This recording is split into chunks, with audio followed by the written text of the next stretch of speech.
Thank you for listening to Heart Chat Stories. I'd really love to hear your thoughts, so don't forget to leave a comment and share these stories with someone who might need them. Each story is meant to help you pause, reflect, and think about your own relationships, how you love, how you heal, and how you grow. If you'd like more insight into the stories or want to add one to your next book club, visit graceguidance.com. You can find the full collection there, along with reflection prompts to keep the conversations going. And remember, every story in Heart Chat Stories is a chance to rediscover yourself, one honest chat at a time. After the deep, unexpected conversation at Coffee Mart, the mood between Rich and Leann softened into something calmer, still uncertain, but no longer filled with tension. They talked a little more. Light topics, safe topics, work, hobbies, neighborhood updates, nothing overwhelming, but nothing dismissive either. When they stepped outside, the evening air felt cooler, quieter, almost grounding. Their loft building was only a few blocks away, so they fell into step side by side, a gentle pace, hands tucked into jackets, neither reaching for anything more. They stopped at the front entrance. "Well," Rich said with an easy smile, "this was good." "Yeah," Leann replied, keeping her expression neutral, pretending her heart wasn't doing somersaults. "It was." They exchanged a simple goodnight. No lingering, no confusion, no old patterns trying to sneak back in.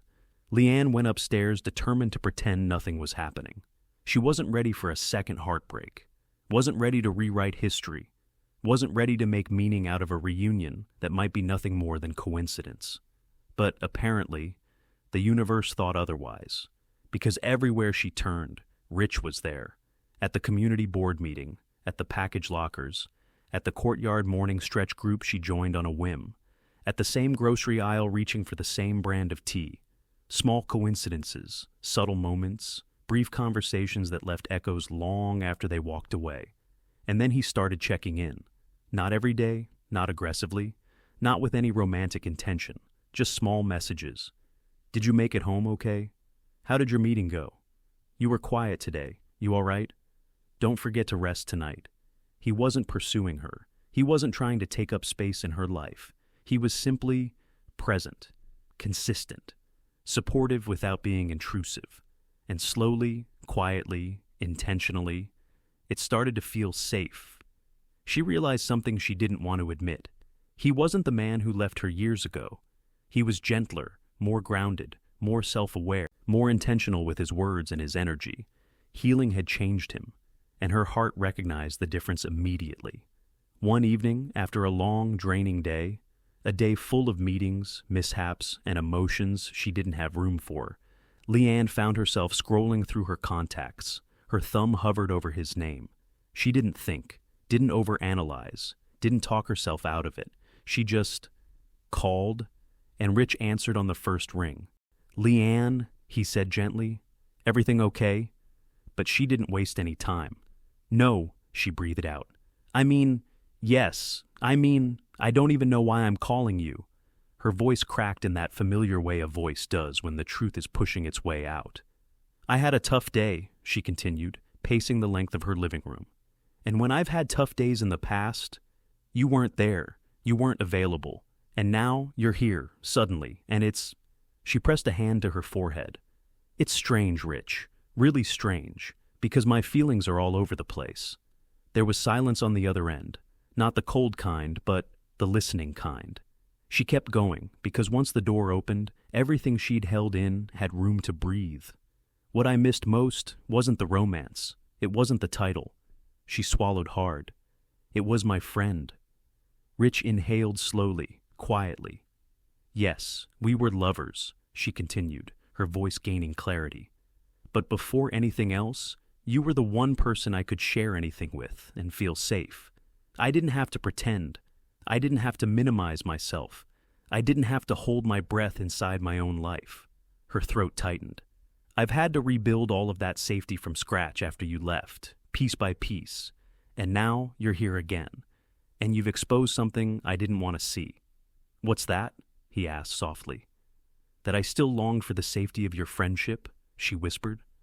The part of you that felt like home. The part that listened, that cared, that held my heart without crushing it.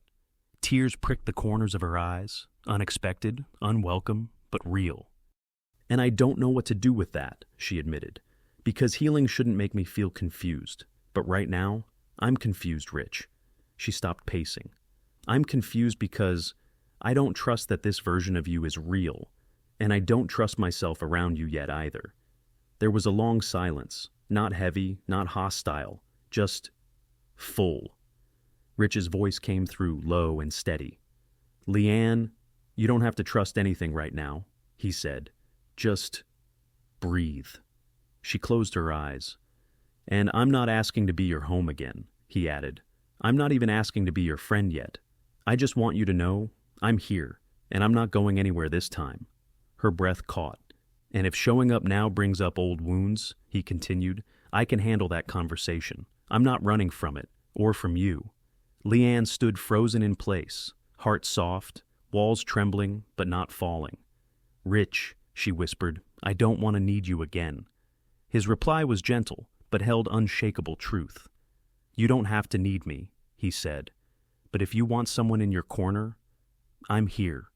Leann took a shaky breath and continued, her voice sharper now, not in anger, but in honesty finally breaking through. See, that's the thing, Rich, she said. We've been connecting these past few days, and I can't help but think you're playing some kind of game. Like, you show up, disappear, show up again, like it's nothing. He didn't interrupt. I'm not playing with you, he said gently when she paused. Everything I told you, I meant.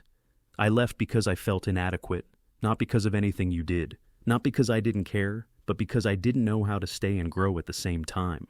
Leann's throat tightened.